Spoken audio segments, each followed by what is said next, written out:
તો કેમ છો બધા? મજામાં જશો, કારણ કે આપણા બ્લોગ જોતા હોય મજામાં જ હોય છે. અને થેન્ક યુ, સૌથી પહેલા તો બધાને દિલથી થેન્ક યુ, કારણ કે એક ભરતાને તમે ભરત આહિર બનાવી દીધો છે. સિરિયસલી ગાઈસ, હું મજાક નથી કરતો જરાય પણ. આજથી 3 વર્ષ પહેલા ભરત આહિર કોણ છે, એ ભરતને ટૂંકમાં એના ગામમાં પણ કોઈ ના ઓળખતું, અને અત્યારે એને આખા ગુજરાતની અંદર ઓળખે છે. તે બધા તમે છો એટલે મને બધા ઓળખે છે, બાકી આપણે કઈ ઓકાત નથી. આ વરના ગાડી લઈને ફરવું, આ થાર ગાડી લઈને ફરવું, આ બુલેટ લઈને ફરવું, એટલા પૈસા ઉડાડવા, આ કરવું તે કરવું, મારી ઓકાત બહારની વસ્તુ છે.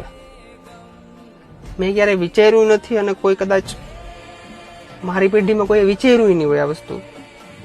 મેં નથી વિચારી, અને એ આજ ટૂંકમાં મારી લાઈફની અંદર રન કરે છે એ વસ્તુ. એટલે બહુ અંદરથી મજા આવે છે. તો એના માટે ફરી પાછું બધાને એકવાર નહીં 1000 વાર થેન્ક યુ.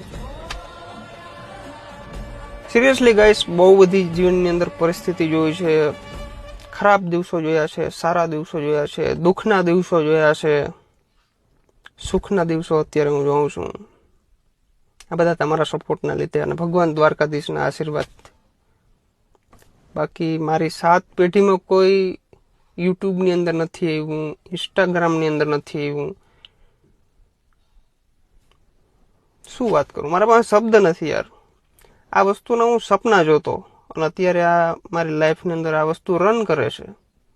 તો ક્યારેક મારી રાતે નિંદર પણ ઉડી જાય છે કે ભાઈ નહીં, આ વસ્તુ આપણી ઓકાત બહારની વસ્તુ છે. આ કંઈક ચમત્કાર છે. બાકી આપણે આ